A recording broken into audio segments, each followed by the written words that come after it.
time for us to get serious. All of the smiling and camaraderie, we got to stop that. Good morning, Statesboro. Today is November the 3rd. It's a nice, beautiful Tuesday of 2020. The time is now 9 a.m., so we are called to order this meeting for the City Council. And we will have our invocation and pledge of allegiance by Councilmember Sherry Vaughn. Thank you, Mr. Mayor. Pray with me, please. Gracious God, Holy Parent, sweet Spirit of love and life, by whatever name we call on you, our source of strength and guidance, hear our prayer. On this election day, we pause and give thanks. We are grateful for the double gifts of liberty and responsibility.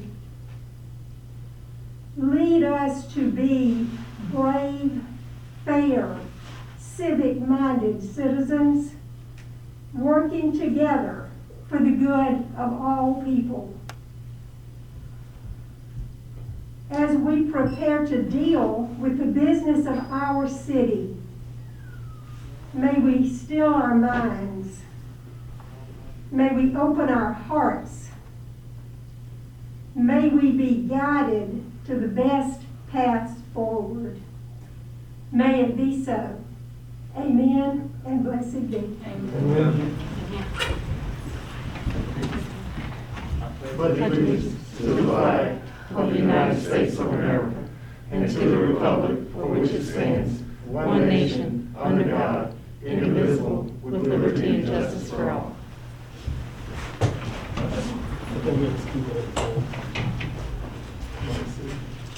All right. Any public comments? No one signed up for the agenda items. Okay, good deal. All right, and so we'll move down to agenda item 4, which is consideration of a motion to approve consent agenda, which includes our council minutes and executive minutes from October the 20th, 2020.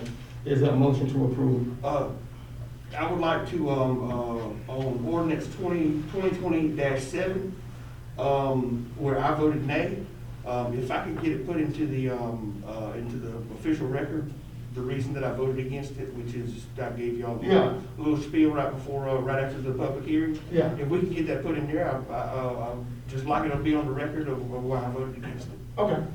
All right, Leah, can we do that? 'Cause I Yes, know sir. it's recorded. Yes, and I will have that on the next consent agenda for approval. Okay, so then we'll put it on the next consent agenda? Yes, for those, but you can still approve the executive session if you'd like. Okay. All right. Is there a motion to approve the executive session? So, Is there a second? Second. All those in favor? Aye. All right. And is there anyone here just for public comment in general? I know we have one person that signed up. Is there anyone else? No? So what we're gonna do is take and move that forward. Mr. If you will. Come forward. So I know we have a couple of things that we want to address, and I don't want you to have to wait all the way through. Okay.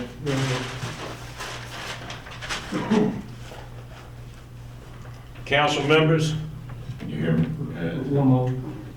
Liv, you'll set the clock? Yes, Okay. I got it going. 3-minute time period. All right. Okay. Council members, the so-called anti-discrimination ordinance, which you passed last month, is nothing if not discriminatory. It is just another manifestation of the anti-white sentiment that has been inculcated in our society for some time now and has been seized upon by the radical left. By passing this ordinance, you will pander to such radical left groups as Antifa and Black Lives Matter, as well as the local race hustlers like Francis Johnston. In so doing, you have invited rioters and looters to come to our fair city. Ostensibly, this ordinance was proposed to redress the fact that 92% of city contracts were awarded to white vendors. However, during your deliberations, there was no evidence offered to suggest that minority bidders numbered more than the remaining 8%, or that any of the contracts were awarded on a discriminatory basis. Your motive in proposing and passing this ordinance, council members, was racist and leftist pandering, pure and simple. Councilman Riggs, I thank you for having the integrity and the courage to vote against this abomination. The rest of you should be ashamed of yourselves. As a white man, I am utterly weary of the vilification of my race and my heritage.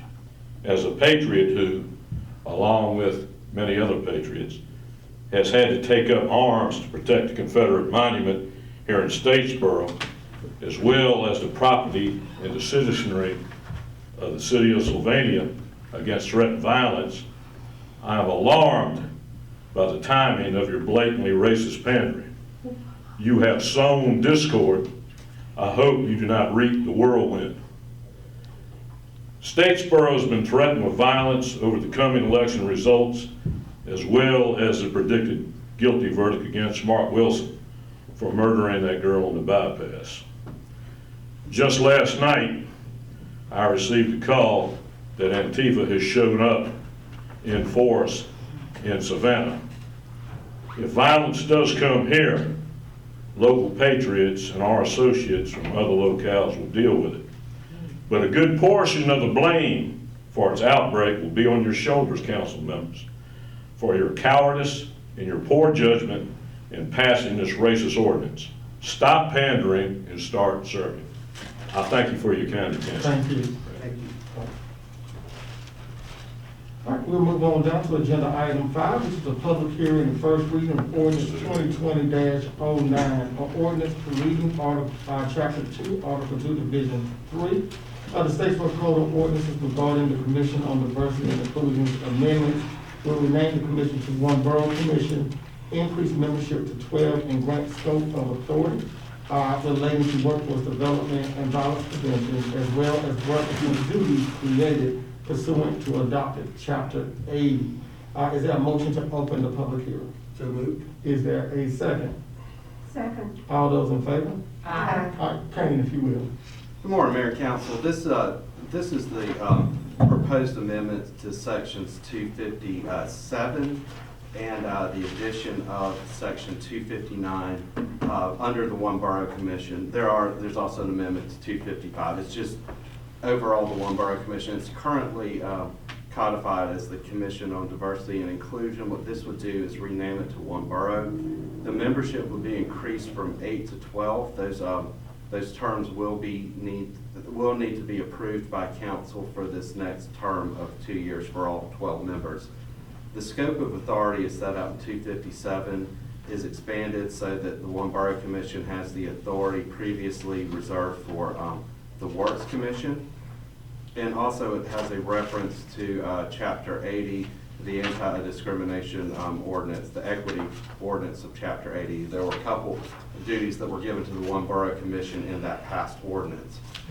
It furthermore, the equity package that was provided asked that council be responsible, the city be responsible for convening meetings regarding violence prevention. This would put that onus on the One Borough Commission, that they be responsible for convening with stakeholders at least once per calendar year to develop action items that will be reported directly to mayor and council. So what this would do is increase the membership. It would rename it to One Borough, increase the membership to 12, increase the scope of authority to include that now held by Works Commission, give that reference those powers, or not really powers, just scope of authority and responsibility set out in Chapter 80, and also do the violence prevention meetings, and that would be the extent of any proposed amendments. Okay, thank you, Kane. All right, is there anyone here to speak for the request? Is there anyone here to speak against the request? Seeing that there is none, is there a motion to close the discussion? So moved. All right, is there a second? Second. All those in favor? Aye. All right, any discussion by council? I do have one suggestion. On the last page, section 2-59, violence prevention, it says that The stakeholders may include members of city council, community members, anyway, it goes on down, mayor's office, police department. I would like to include, just to make sure that they are on the record as being invited at least, the Bullock County Sheriff's Office, GSU Police, DEA, the FBI, and the Georgia State Patrol. Okay. You got it? BCSO, GSP, DEA, GSU, PD, DEA, and FBI, and FBI. Could you also add the Family Violence Task Force? and Family Violence Task Force. And where is that? It's currently run by the director of Safe Haven. Okay, Been in operation for 6-8 years now. okay. The Family Violence Task Force has headed by Safe Haven. No, you can just leave it the Family Violence Task Force, and if Okay. we need to adjust it, I'll check with Safe Haven and make Okay. sure that that's accurate. And I think that is not substantive enough to recall. to revert Yeah. back to Mhm. first reading. I can put that in for second reading and not have a significant change. Okay, good job. Good looking out, John. All right. All right, any further discussion by council? Mr. Mayor, question. So the thinking is that the 8 people already on the commission will be invited to serve again, and we'll recruit 4 new people in order for the council to approve 12 going forward, or what? All 12 members are going to have to be approved by council. Mhm. That is set out in section 255. They got the initial 2-year term appointed by the mayor, and then after that, it reverts to mayor and council as a whole. So all 12 memberships would be open, of course. We've already talked with one borough about presenting their nominees, but y'all will need to discuss the nominations in executive session and then actually appoint during open session. Okay. Okay, so that, on the agenda, we're thinking that's gonna happen later this month, next month, or we have a timeline in mind? I would say that, let's see how this goes, if it gets passed, Mhm. and then subsequent meeting, we can take up Yeah. appointments, Probably which would. first meeting in First in December. December. Yeah, Sounds good, thank you. But they serve until you appoint. yeah. Right, I And mean, that only makes sense for us to get this squared away first. I think so and too. then- Yeah. Any further discussion by council? Kane, could you outline the timeline, what you just referred to, the nomination of members? What I think the best course of action to do, Councilman Boyd, is this will be back for a second reading and consideration. No, I meant the ordinance you referred to. Could you just outline the steps real quick? Oh, the chair of the commission would submit nominations to the city clerk, as well as we would advertise application for nomination on the website. The city clerk would compile all those nominees, would bring forward those nominations to y'all in executive session for discussion, and then the actual appointments would be made subsequently in open session. Yeah, okay. My point was just that we allow folks who are interested in serving to put in an application. It's Absolutely. not just that one borough would appoint their own membership. We would take applications from the general public, correct? We would put. As that- well as nominations from anyone who sits here up on council. Of course. Okay. And we're And gonna that do- and that procedure is set out in chapter 2. I don't remember the exact code section, but we do have that, and we will go exactly as the ordinance dictates. Any further discussion by council? Since there's no further discussion by council, is there a motion to move forward with the second reading? So moved. Is there a second? Second. All those in favor? Aye. All right. All right, we move down to agenda item 6, which is presentation by Police Chief Mike Broadhead to discuss the rise of violent crime in the city of Statesboro. Thank you, Mayor and Council. So as you recall, last week I was here to discuss crime. We talked about the last 10 years of crime data, and I was asked to come back and do sort of part 2, which would be inclusive of 2020, talk about some of the things we see going on around the community, and also to answer a couple of more specific questions that were posed by a council member. And I will do my best to try to answer those today.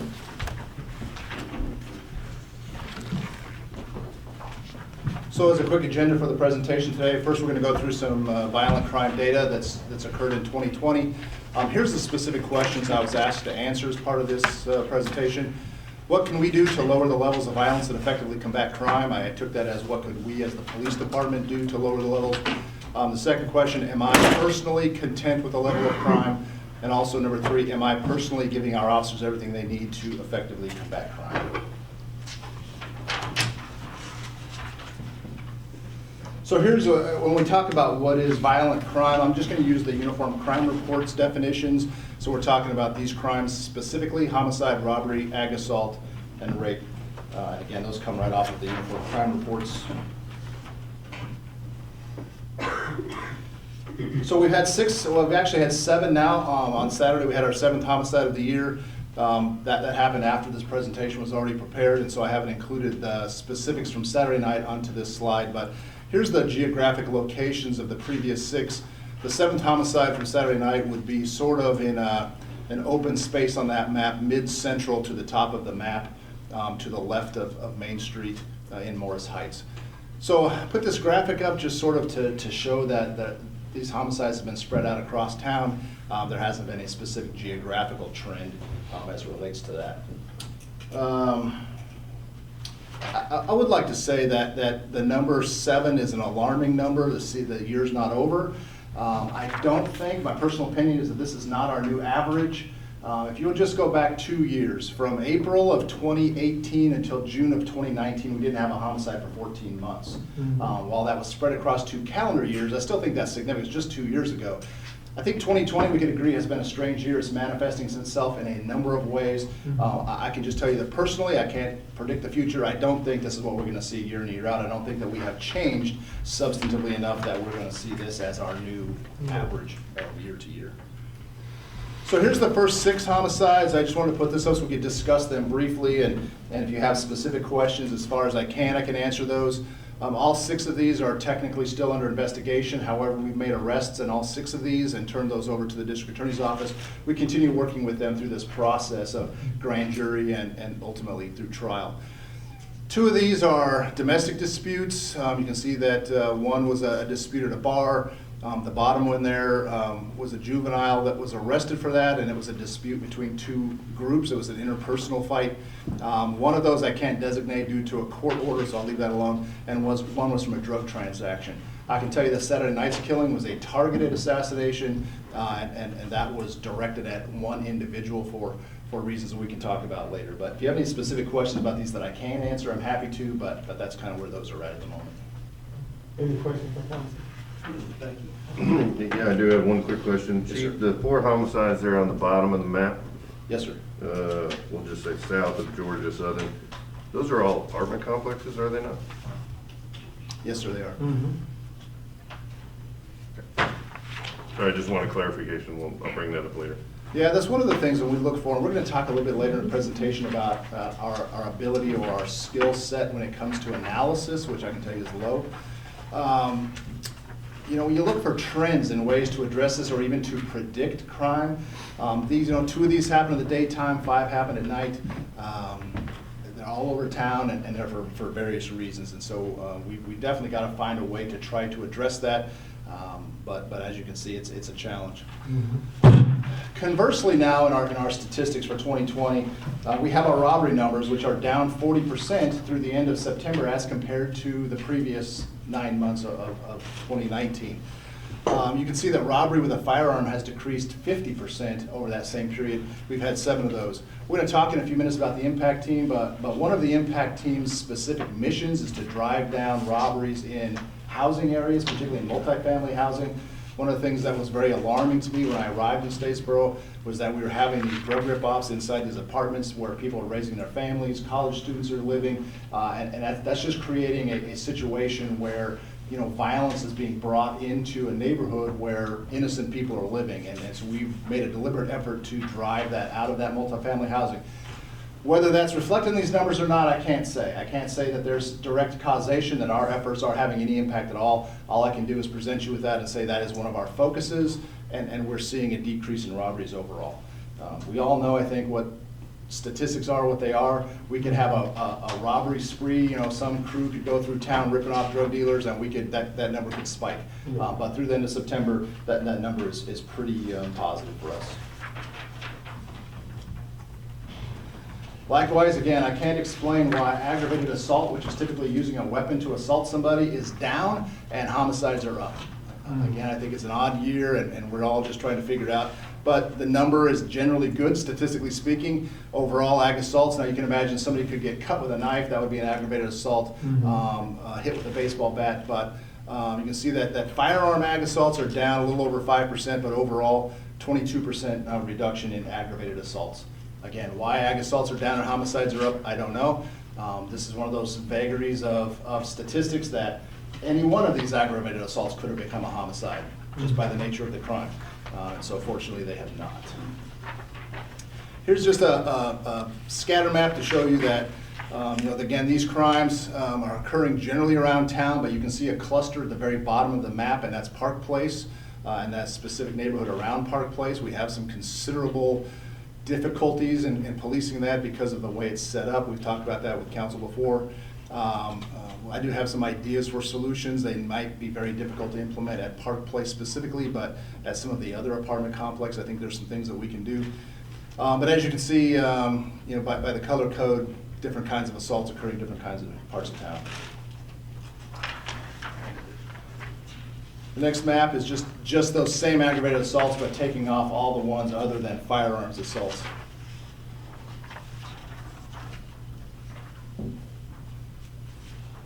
And then the other violent crime that we talk about are rapes. Rape has a specific definition under the Uniform Crime Report, so this does not include fondling, molestation, family member molestation, which frankly is a much more common sexual assault than is a carnal knowledge, male on female, without consent. But we've had 10 of those, and you can see where they're sort of spread around town. But through the same period of time last year, we had 9, and there was 10 this year through September 30th, so that number has been fairly consistent. Does that include date rape? Date rape would be, but I mean, the big problem we have with date rape is they don't get reported, right? So the Teal House would have a different set of numbers because they're dealing with sexual assault victims that don't necessarily want to make a criminal report. And so yes and no in both ways. Date rape's much more common. There's not a mad rapist running around town. What happens in a lot of these cases are involving college-age students who go to a party and the next day they wake up and go, oh, something bad happened, and then we get that report. And so generally speaking, the offender is known, but there are some very strong difficulties to prosecuting those kind of cases, and all we can do is work with the DA's office to make sure that we give them the best information that we can. So, this is a very alarming number to me. This is our shots fired calls. The more alarming piece than just the rise is that 2018 and 2019, those are complete year numbers, and the 2020 number is only through the end of September. And Chief, I just want to clarify, that's not the actual number of shots. And I'm sorry, this is maybe a simplistic question. That's not the actual number of shots, that's the number of reports? Yes, sir. Now, I don't want to lessen what this is, because this is very alarming. This includes car backfires, fireworks violations that people are afraid are gunfire. What we do is roll a car or two into the area, search for. In a couple cases, we've been able to contact people shooting guns off in the yard, or we've been able to, but if we can determine there was something other than shots fired, we'll change the title of the report. If not, it goes in as a shots fired call, it gets recorded that way. Even if it's a car backfire? Yeah, if we can't prove it's a car backfire, yeah. So what's alarming though about, go ahead. Yeah, I would be interested to see the dates around this, because this was the year that we had, everybody did fireworks at home. And I would like to see, is there a spike in that July timeframe? I'll see what I can find. That's what immediately jumps out at me, because I know we did fireworks at our house. So I will say, there are more people shooting guns right now. Yeah, I know. So again, To be fair, there are more people shooting guns right there are. now. I don't know why. I don't know if they're pent up. I don't know if this is their way of expressing frustration. Yeah. We had a fight just about 2 weeks ago where, it turned into a full-on brawl, and a guy fired a round off into the air to stop it. And like in an Old West movie, it stopped it. But that's a shots fired call for us, right? That bullet's gonna come down someplace. So there's a considerable amount of danger associated with this. Other than the fact that 2020 is a weird year, but you can see in our previous years that that's still a significant problem with people firing guns off in city limits. I know that there's a guy that I know who's an active competitive shooter. And he called because he heard a car driving around town that was backfiring, and he thought it was gunfire, and he would probably know the difference. And he said, man, it really sounded, and the kid can juice his car up to make it backfire. Yeah. I mean, this one kid might be responsible for 30 of these. I don't know. But, again, we're just trying to track it as best we can. Yeah.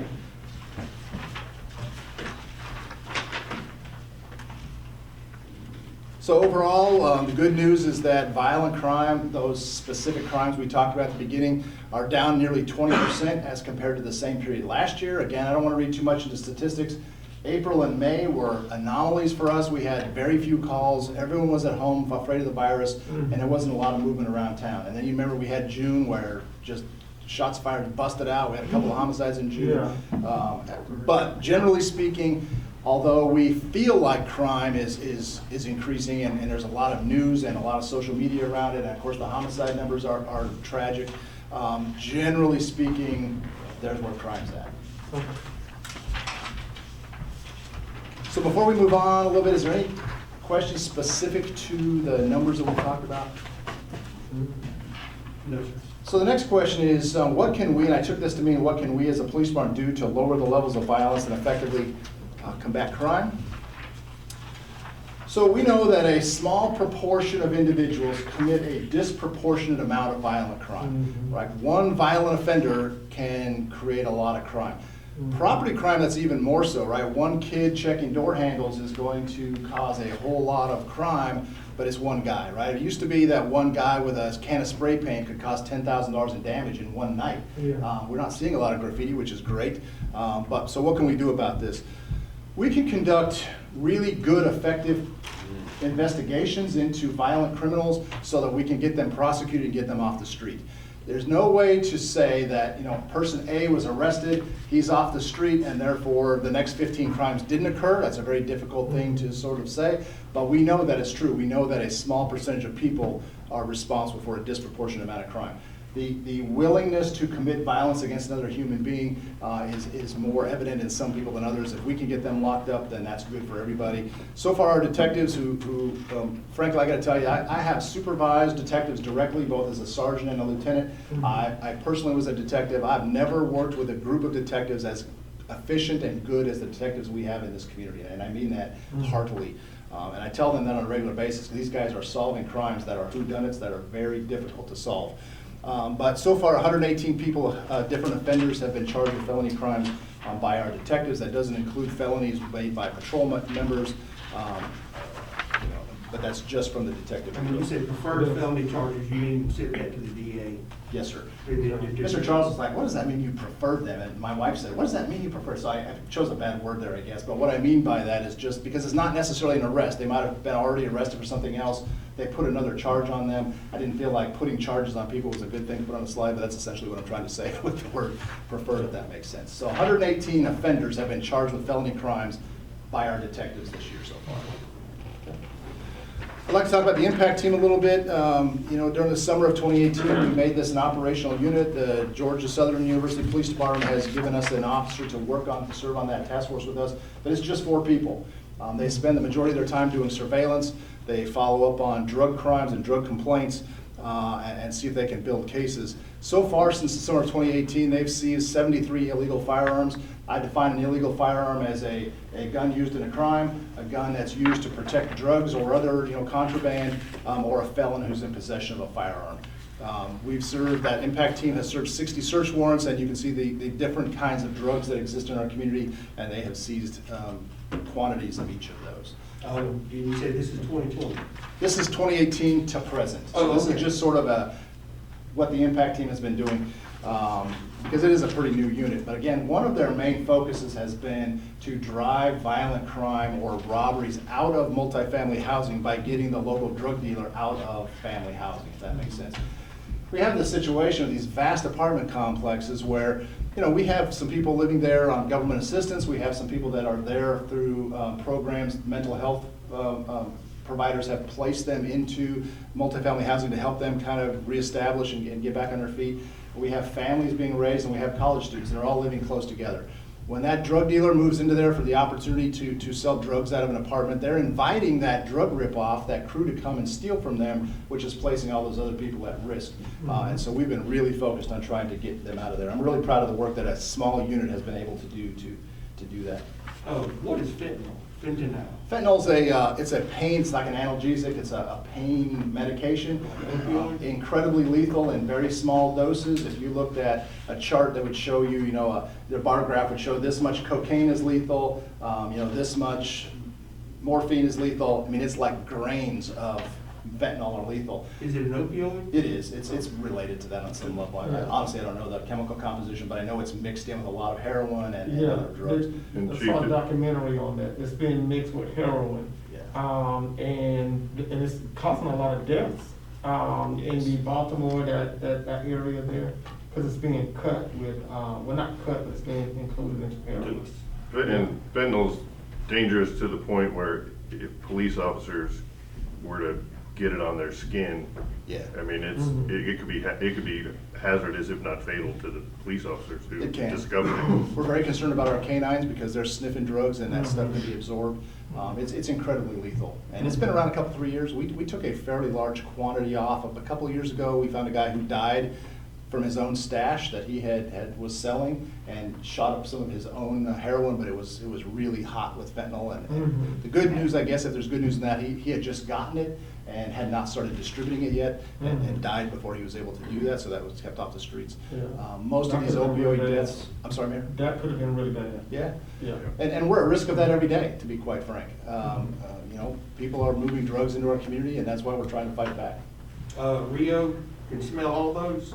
He's trained for all of them? Yes, sir. I'd have to check to see exactly, but I'm sure that all those are fairly common. I would say that he's, and Mono as well, our Labrador, he's also trained to sniff those out. So let's talk a little bit about gang investigations. This is even more, on the front of our minds because of Saturday night's shooting. The state of Georgia has really effective tools to prosecute gang members and particularly gang leaders. There are specific statutes that can send them away for life in prison for being the leader of a criminal street gang. We've used that prosecution in the last couple of years to send a person away out of Park Place. We have done a couple of different gang prosecutions along with the DA's office. But what I want you to understand is the difficulty is that under the law, you have to prove not only that that person is a gang member, but that the crime that they're committing is connected to the furtherance of the gang activities, right? And that's the difficult piece of that. So you can catch a guy doing a crime, but linking it, even knowing he's a gang member, doesn't make it a gang-related crime. By statute, we have to prove it back to the fact that it was furthering the gang's goals. And so that can be a little bit difficult. The way we fight back against gang activity is through intelligence, and I don't mean by being smart, I mean like intel, and that is getting intel, getting informants to tell us who's working with who's connected to who, and then trying to make those linkages so that when person A gets caught committing a crime, and it looks like it might be on furtherance of the gang, then we can start making connections back to people that they know and what the motive might have been for that crime. Again, this is the way I think to fight.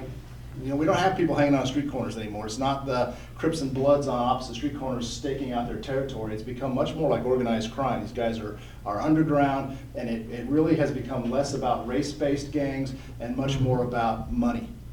Money's always been a driving factor for gang activity, but now it really appears that, at least in South Georgia, it's just all about making money.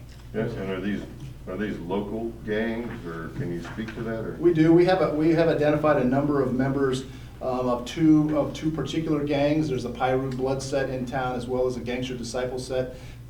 These guys in some ways are not getting along, and in some ways are actually working together. They probably don't want that to be known, but that's just the fact of life. There are people in our community who, for whatever reason, are attracted to that, mostly from financial gain, and we're trying to put pressure on them. We've identified a number of them. We know them by name. We actually have a number of people sitting in the county jail right now who are members of these gangs. There's a double-edged sword to that to some degree, because as you take off gang leaders and gang leadership, that creates a leadership vacuum, and people are going to fight to take that place. And we might have seen some of that happen on Saturday night. Yeah. And and I think I've discussed this with maybe one or two council members, if not all. In 2005, 2006, myself, Karen Manahan, Dr. Jesse Strickland, Chief York at the time, we actually did a symposium or a town hall on gang activity. So this was 14, 15 years ago, and at that time, we were discussing what experts call hybrid gangs. And that was those local gangs with local names, things of that nature. Since that time frame, we've seen the Bloods move into our community. We've seen the gangsters or disciples move into our community. And one thing that we have to be astutely aware of, and it's what Chief was saying, is that they're moving in for criminal enterprise. This is about money. That's what it boils down to. And when you look at the city of Statesboro, we're not too far away from Interstate I-16, which is not far from 95, the ports, things of that nature. We have a relatively young population inside of our community. So, and then you couple that with the fact that we are a city with a poverty rate above 50%. And so that's a very enticing situation. So as we work to address these issues, I think it's on us to be astutely aware that there's a lot of factors that's leading to this. And we're gonna have some real discussion in regards to creative solutions to address this matter. Go ahead, Chief, I'm sorry. No, you're good, thank you. So where do we go from here as it relates to this question of what can we as a police department do to be effective against crime? Top thing on that is that we need to get better at doing analysis of crime trends. There is such a thing as predictive analysis where you can look for trends and then sort of try to deploy resources in areas where you could predict that crime is likely to occur. This is something we've not really ever done. We're trying to move toward that, but obviously you've got to get people skilled up on that. Frankly, I'm very frustrated with our records management system, and trying to pull data out of that is somewhat difficult, and for the amount of money we paid for it 5-6 years ago and what we pay yearly to maintain that system, I'm pretty disappointed in it. But we need to get better at that. We've asked our lieutenants to go do some specific training so that they can become better at analysis. One of the things that we would do, like I told you a year ago, that we need to really work to reduce traffic crashes, and that's something you can do through analysis, because some of that's an engineering problem. Sometimes there's specific traffic violations that are leading to a predominance of crashes at a location, but you have to figure that out really through analysis and not just through how your gut tells you. That intelligence-led effort, like we're addressing the gang activity as best we can, we need to get better at that. Again, that's a skill set we just don't have, and we need to work harder on that. Captain Ramey, who's our patrol captain, Carl, would you mind standing up? Captain Ramey's here. He is really kind of leading this effort to do more like directed patrol, right? He's our patrol commander, and so all the uniformed guys work for him, and try to improve both analysis and intel so that we can direct those resources more efficiently or even more effectively, hopefully, in that regard. So Carl's a big proponent of analysis. He's been a huge boon. I can tell you, he lifts me up every day because my office and lifts me up every day. I really appreciate him, and Carl, I'm glad you're on board, and he's going to make us better. So the last thing on there is some technology that we can use to try to make us better. I'm not one of those guys who thinks that technology for the sake of technology is a good idea, but I do think that there are some ideas out there that can make us better. We've been working with a company out of Atlanta called Fusus for the last several weeks. Mr. Charles and I have had a chance to talk about this, but we haven't advanced it because we're working with the company to make sure that we can get what they claim to tell us they can get. But here's the issue. We have video all over this town, right? And juries want to see video. Prosecutors want to see video. It really helps us. But getting the video out of these individual locations is like using a crowbar sometimes to try to pry it out. It's not because they don't want to share it with us, because they don't know how to access their own system. These systems are incredibly complicated, and so they have to get their IT person to come in. They're not going to come in on the weekend. We're waiting for video 2, 3, 4 days sometimes from an apartment complex. Fuse is going to help us get that video on the spot, right? To the point that our officers in their cars could stream video from a scene into their car before even arriving. So you get an alarm at a building, if that company was on board with us, they could just tap into their cameras. So what Fusus does is it takes all the cameras at a location, because they all speak different languages and they're all proprietary, and they will bundle those and then send them to the cloud. Then we don't have to access the actual camera. We access the cloud through our passwords, and then we can see the video at these individual places. We can pull it back immediately after the crime, or even as the crime is occurring in some cases. So Fusus is really a company that's set up to do real-time crime centers where you would have hundreds of cameras available and somebody would sit there and watch those cameras. I don't think that's realistic for us in the foreseeable future, but starting this process of getting apartment complexes and individual retail outlets and all these Ring cameras into one readable format will be huge for us. It's not without cost. We're working on that. December 1st-ish, we're going to roll out a live demo in town and try to invite our apartment managers to come see it, but we're going to use some actual businesses in our community. I've seen it at Georgia Tech. I've seen it at Winston-Salem, has just wired their entire city for this. Wow. That's a pretty big town. And this Fusus is a relatively new company. The feedback we're getting has been pretty good. I sent 2 of our staff members to Georgia Tech to look at the system and make sure that it was promising as, it was giving them what they promised. They're meeting with individual officers saying, do you have access to it? And all the reports have been great. It's a fantastic company to work with so far. But this is just an idea of the things that we can do to make us better. Yeah. Right? So just so you know, we're working on some things like that. I would like to say that where I see us going in the future with a program like this is we've got to get our apartments on board with that. We know that there are a few things that we can do as a community to drive crime out of multifamily housing. They've got to control ingress and egress, and they've got to have cameras up that are effective. And if we can work with them to start improving this, I may come back to you at some point and ask you for an ordinance that requires multifamily housing. We'd have to figure out how many units at a specific location that they've got to have cameras, and they've got to give us access to those cameras. I think that makes us better overall under that umbrella. There's 2 specific examples I would say to you. The Axis apartments and the Fox Ridge apartments, they've controlled their access and they've got cameras up, and there's almost no crime in those locations, right? There is a direct correlation between those simple things. It's not cheap for the individual companies, but neither is having crime when no one wants to live there. There was a time before I got here, when Campus Crossing was known as Campus Crossfire, and that is now called the Axis, and they're not having any crime at all. So they fixed it. And so that's something we want to partner with our departments. Yes, ma'am. I just want to kind of piggyback on what you were saying. I remember when Fox Ridge was really, really bad. So I've been living in Statesboro all my life, and that was it was just a bad area.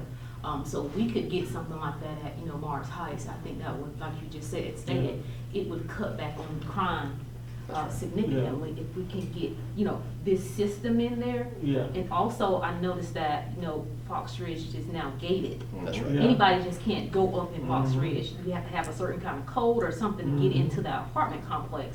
Whereas in a lot of the other apartment complexes, it's just open. That's right. Anybody can just kind of get in there. And I think that if we can get that gated, not just Morris Heights, but all of the apartment complexes that are increasing in crime levels, if we can get this system here, that would be a huge proponent. But I just wanted to piggyback on what you said, Chief. I concur with you. Thank you. Morris Heights has 0 cameras. I know. In this day and age, to not have any kind of basic security system in place is. And no fence, right? What's that? There's no fence? No fence. Well, then they have this little, because I go through all there, because I like to go and check. They have this little, back door alley that you can walk through that goes right into the Louetta Moore Park. So we have families over here, and the park over here, we need resources. We need resources bad. But I'll let you finish with your report. Okay. So the next question I was asked to answer is, am I content with the level of crime in Statesboro? So I don't want to take the long way around the barn to answer this, but I do want to set some context. So for more than 30 years, I've gotten up every day to go fight crime. I personally have arrested hundreds of offenders. I have been involved in task forces that targeted violent offenders. I have led or supervised organizations that have literally made thousands of arrests. It's the reason I get up every day and go to work, is to fight crime. I've also been involved in the other side of fighting crime, the crime prevention side, working with groups to get people who don't need to be in jail diverted into treatment programs, to work with youth to try to keep them out of a life of crime. So this question of, am I content? I mean, the answer is absolutely not. I'd like for us to be 0 crime, right? I want Mr. Charles to call me one day and say, Mike, don't even bother coming in today, and tell your guys to stay home. The unfortunate piece of it, and I don't want to make light of it, I'm not content with any level of crime, so why I do what I do.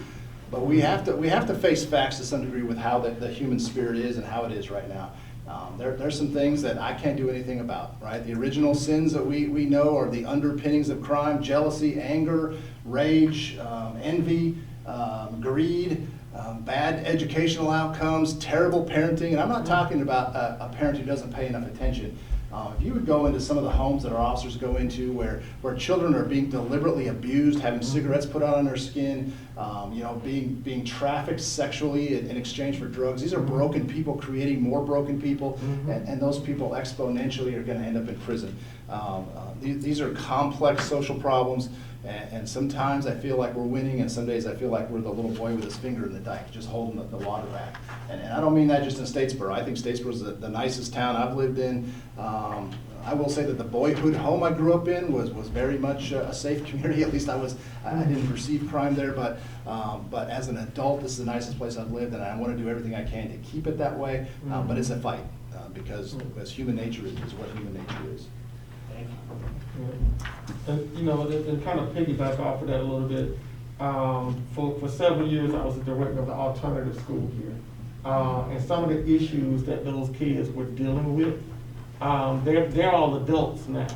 But some of the issues that they were dealing with, you would not think that was occurring in our city. And the one thing that, and the one thing I love about this council is that we do not take the head in the ground approach when it comes to leadership. This is a tough topic, and we are addressing this head on. But we have to recognize is that there are some things that's happening in our community that we do not want to be happening in our community, especially dealing with our young people. And in that capacity as the director of that, I've seen everything from a child being raped to a child being addicted to drugs to them dealing with poverty, and all of these things play out in our community. And so we have to figure out how can we best help the situation. And not to get on my soapbox, as policymakers, we have a responsibility. And I can tell you that, over the years, policymakers have made decisions to remove a lot of resources away from the inner city. And that does play a role. When you take and move all of the sports programs out of the inside of the city, out to a park that kids can't get to, then those kids are left within their community. When you take the tutoring programs out of those neighborhoods, like Miss Ada had when she was over at Louetta Moore, and these kids cannot walk from Morris Heights to Louetta Moore to get that additional tutoring like they did when I was in middle and high school. Those things, and when you take all of these resources out, what's left to happen is that that criminal enterprise, those gangs, those individuals, they take the place of the Miss Adas, okay? And so what we got to figure out is how do we bring those resources back to those individuals that's in our community, that's in the most vulnerable situations. And so that's going to take some conversation, not just with us, but with our Board of Education, with our partners over at the county, with other stakeholders throughout the community, so we can get those resources back. Because Miss Ada has now been replaced with the local gang leader. So that is the result of policy. Policymakers decided to remove those resources.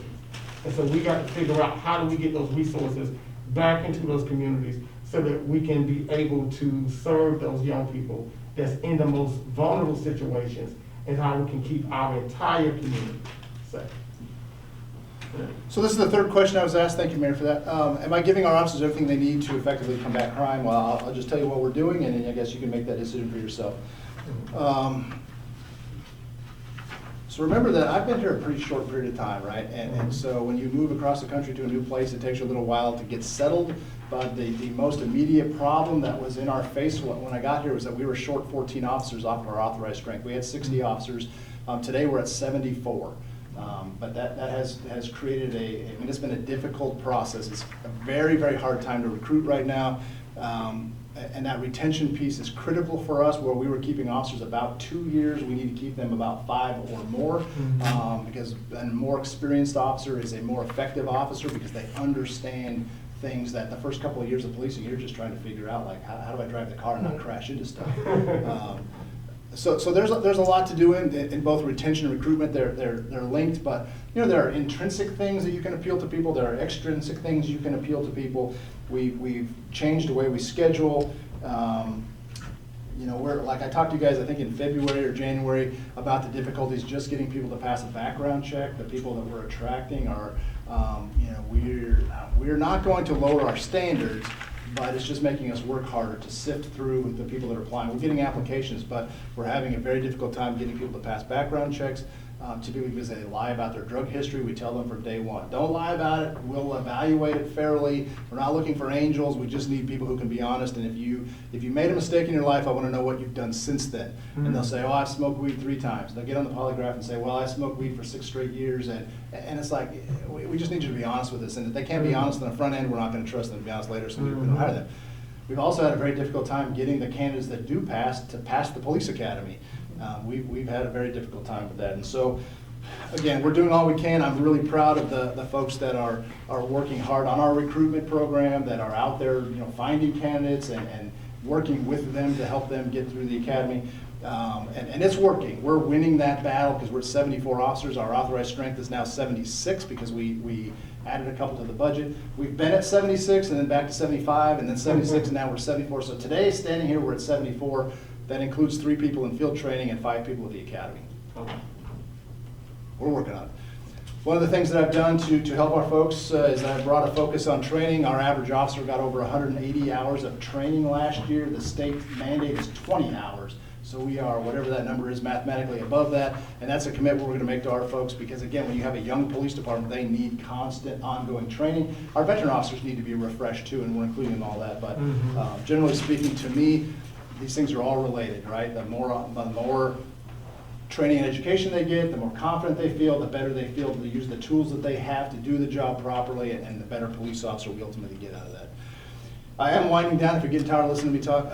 The other thing that we're providing is great equipment. We are providing, every one of our officers, we buy them every piece of equipment that they have except for their underwear. Literally, they have less lethal tools, they have lethal tools, they have cars, they have computers, they have radios.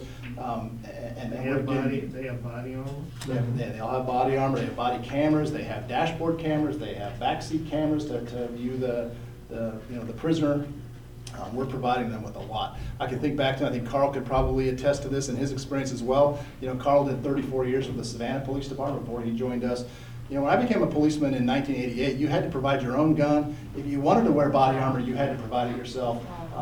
We hot-seated cars, and so cars got worn out quickly because they were being used constantly, never being turned off. You just change them from shift to shift to shift. Where we're at today, where we're providing so much great equipment to our folks, I can't even express the amount of stuff that our people get that historically has not been the case. The other thing that I can do for our folks to help them fight crime is just to support them. We try to provide really good supervision at the line level so that these young officers have somebody they can call at any time of the day and say, I need help with that, I don't know what to do with this, what guidance can you give me? So it's important that we train up our supervisors. I try to provide good agency-wide guidance on what our goals are and what we're trying to get accomplished, and then I support their good decisions. I'm not going to support bad decisions. I don't think it's fair for them to ask me to support bad decisions. We've had that conversation. I think everybody's in agreement. But there's more than one way to skin a cat, right? And just because they do the job maybe in a way I wouldn't have done it, I really have to sit back and evaluate it and say, did it work? Was it constitutionally appropriate? Was it within the law? And so one of the things that we need to do is empower them to effectively use that discretion and then support their good decisions. And that's another way we can help them fight crime because they're the ones out there doing it, right? They're the ones on the spot, on the job, making decisions. What we're trying to do is change our focus from, combat secretaries, right? Where you just show up and take a report and then go away and it gets filed and somebody else follows up on it, to turning our officers into problem solvers, where they're empowered to go and work with people to solve problems. Now, those problems might be short solutions because there's only so much that one police officer can do. But if we can train them up well enough and give them enough confidence, they can come back to their sergeant and say, hey, this is a problem we can address, let's address it as a team, and then they can work together to get that. We'll get farther with that kind of approach, I think, long term. And then finally, what I think I can do to help our officers fight crime is that we can work together with all of our partners. I saw Ms. Joyce was here. The Bullock Alcohol and Drug Council does great work, and most people not paying any attention. But those ladies are working hard every day on the prevention piece, trying to keep kids from drinking, trying to educate people about the dangers of alcohol. We all sort of laugh in our sleeves and joke about the time we got drunk when we were kids, and the fact is, alcohol is very, very dangerous for some people, and trying to find that balance is important. It's particularly dangerous for young people. Ms. Paulette probably could speak for hours on this, but we know that kids who get drunk or high at a young age, it interferes with their brain development, and that affects them forever. When they start drinking regularly at 14, they're not going to get the same brain that they would have gotten had they not drunk until they were 24 or 25. We did a drug take-back day with the Bulk Alcohol and Drug Council just a week ago. That's a crime prevention tool, right? Those prescription medications get off the street, they don't get trafficked or traded around. I think those are important. We work with Safe Haven on domestic violence victims. We work with the Teal House on sexual assault victims. We work with the DA's office every day to make sure that the prosecutions, the cases we do bring them, are prosecutable, and on and on and on. We work with the FBI. I was on the phone with the FBI just yesterday. We work with the U.S. Marshals Task Force. We're finding all the partners we can to try to fight crime. And all of those things that we're doing are an effort to reduce the load on the individual patrol officer and more effectively drive down crime. So that's the whole presentation. I'm happy to answer any questions you have or address any other topics that are on your mind. Chief, we really appreciate it. That was extremely thorough and extremely important. I'll turn it over to council. Council, if you have any questions for Chief. I have a comment. No. Those 3 questions that were posed came straight from me. I know they sounded hostile towards you. It's not hostility towards you, it's hostility towards crime. Yeah. And I hope you didn't take it that way. You are doing a fantastic job with what you have, and we want to give you every implement that you can use to combat this. It's just like the fire department. Anything y'all have ever asked for, you'll never hear me voting against it. You guys need a new car, need a new fire engine. Be careful. Chief tells us the mayor. I understand you're wrong. Council, I appreciate that. I have a thick skin. I don't take too much personally. I mean, I felt your frustration through those questions, and I just wanted to let you know I share that frustration. When I get called at 1 o'clock in the morning and they say, had a homicide at X location, I just go, damn, what is it we can do to prevent that from happening again? People are tough. I mean, we ask our police officers, generally who are very young, to go out and police a very difficult population. And it's been that way from the beginning. I'm not trying to say the people of Statesboro are tough. The American people are tough. Yeah. We take this liberty thing seriously, and people come and go as they please. And some people are going to take advantage of that to prey on other people. And as unfortunate as that is something wrong inside of us that we're going to have to try to find a solution to long term, or we're just going to keep going down this path. I mean, we've been trying to solve the crime problem. There are professions dedicated to it, criminologists, sociologists, psychologists. They're trying to address what is it that we can do to interrupt the crime cycle. And the fact is, some people are just broken, some people have a bad heart, some people are just opportunistic. It's a tough thing. But I just want you to know, and what I really want, if you take anything away from the presentation today, we have a young police department, but they are eager to do the right thing. We're not out dragging people, out of their car and down the middle of the street and making examples of people, but we're not letting people get away with crime either. Our officers are dedicated to doing the right thing, and they're working hard every day. And we can give them great equipment, we can give them great training, but it comes down to having great people. We're asking them to do a very difficult task that we can all do for ourselves, but we want to hire professionals to do most of that on our behalf. And so it's incumbent on us as leaders and community leaders to support the good actions that they take, because they truly are working hard. I do want to add this, Chief. There's been a significant, the reputation of the PD has gone up tremendously. And we know that is, due to your leadership, your patience, not just with our local officers, but we're patient with us as well. But I do want you to know that the conversations that I'm hearing is a lot different than what we used to hear years ago. And so we want to thank you on that. And then I do want to say this, because I just got this on, today's Tuesday, I got this on Sunday. A local citizen was singing Jared Aiken's praises. So please let him know that we want to thank him for his service, because there's a community member that really is really impressed with the work that he's doing as a detective. So we definitely want to send that out. My biggest problem with Kaepernick is getting to go home, honestly. Yeah. Jared's been like that. Carl is cut from the same cloth, and I gotta tell you, Yeah. to be able to recruit two guys into our organization like Carl and Jared, is gonna pay off huge dividends Yeah. because of the influence that they have on the younger officers. Absolutely. I'm sorry. Mayor, could I get Chief to do, Chief went through and he talked about the homicides. But recently, we've also seen an uptick in the county. Now, it's not our responsibility, but can you speak to that for a minute?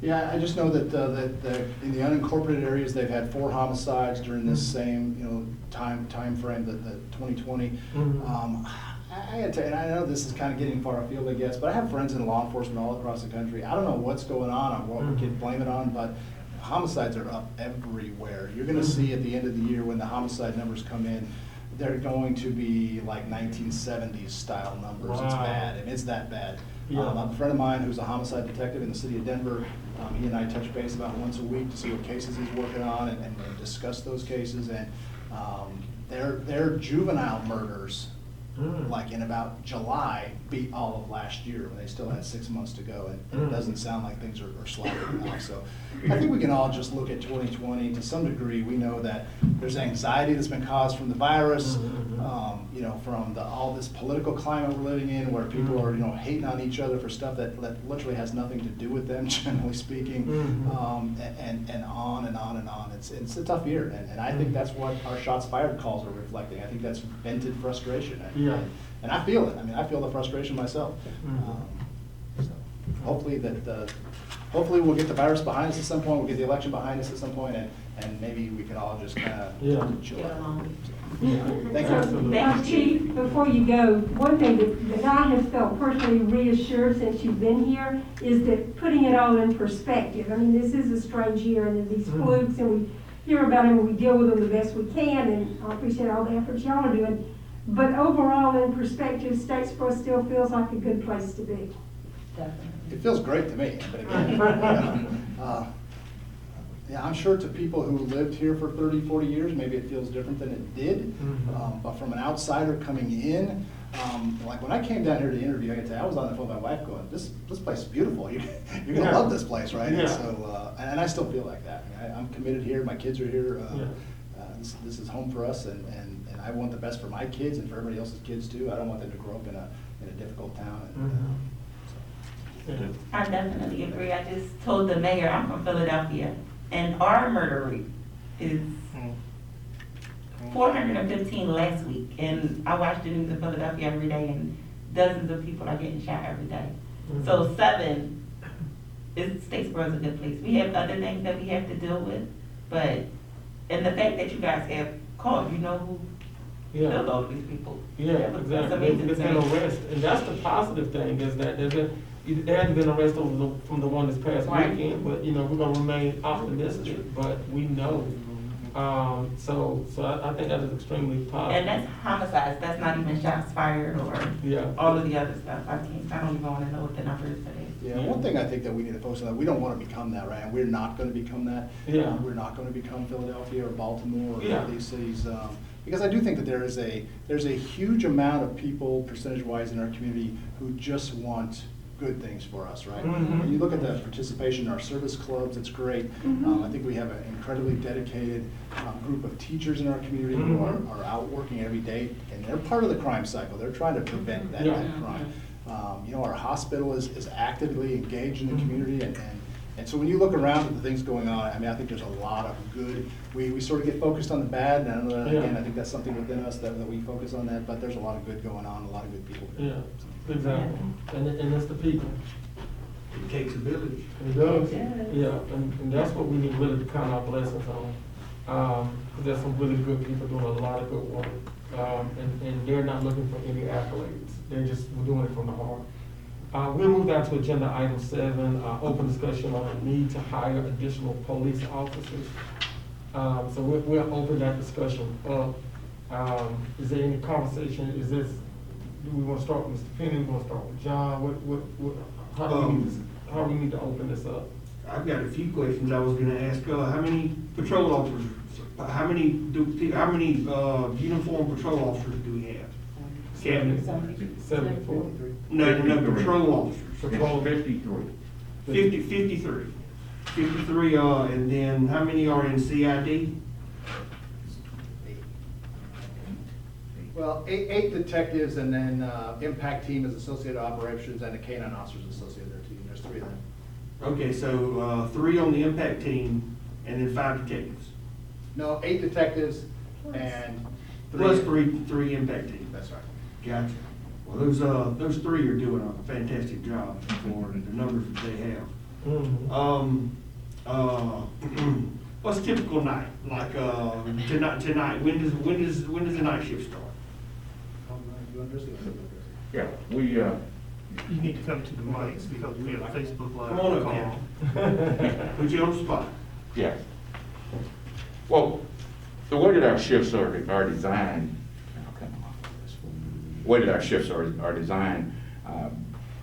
we have a team that comes in at 4, we've got another team that comes in at 7, I'm sorry, at 9 o'clock tonight.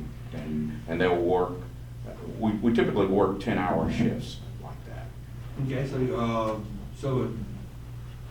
some come in at 4 o'clock and Yeah. work for 10 hours? Correct. Some come in at 9 o'clock and work for 10 hours? Yes, that way we get an overlap, because there's a bit of redundancy, because during that time, the peak hours, we've got an overlap of officers to address any concerns in the community and to be able to respond, not only for the safety of the community, but for the safety of the officers as well. Yes, sir. The time that, out of these 7 murders that we've had, most of them, or 5 of them were between 10 p.m. and 2 p.m., something like that? Yes. Are those the hours that we have good overlap? Yes, we do have good overlap during that time. Plus, when we have major events, we get the detectives, the impact team often are out during those hours, but trying to predict that is a difficult task, but we are working feverishly to address that issue of being able to provide numbers that will help us in the predictability piece. Yes, sir. How many patrol cars on a shift?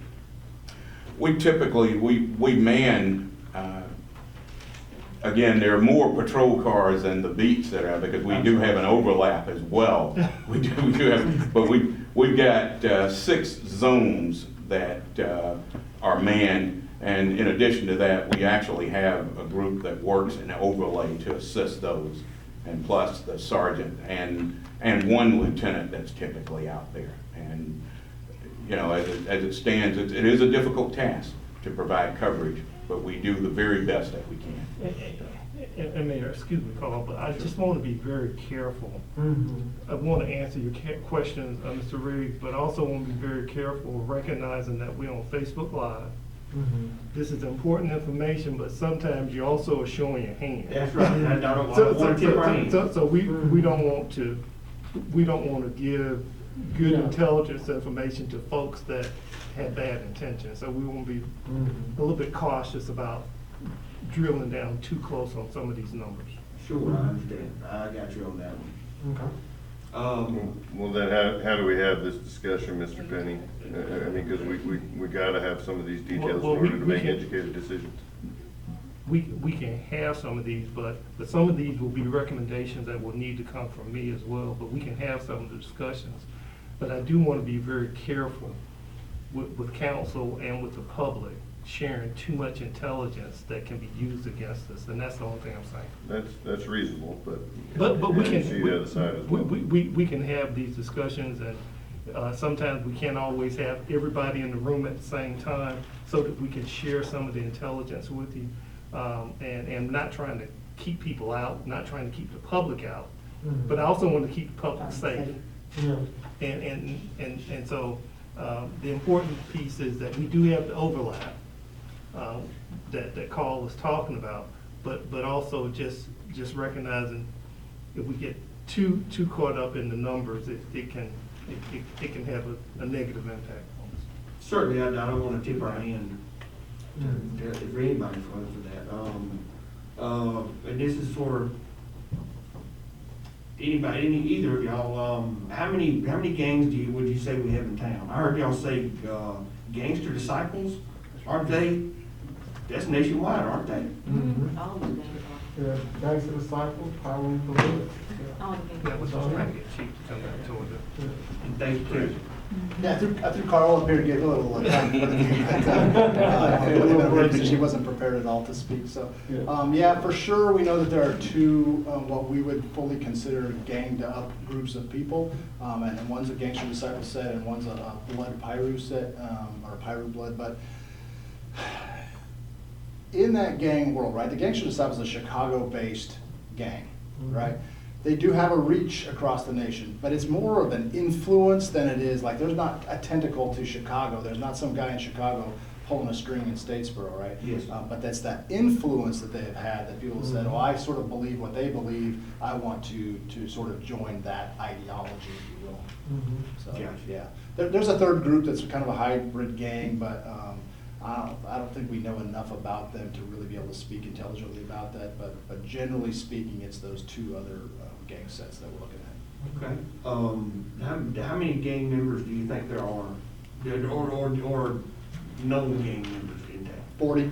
40? If I just had to give you a round number, 40, but I think that's probably a really rough estimation, maybe 15 active at any given time, maybe 5 or 10 people kind of on the fringes of it.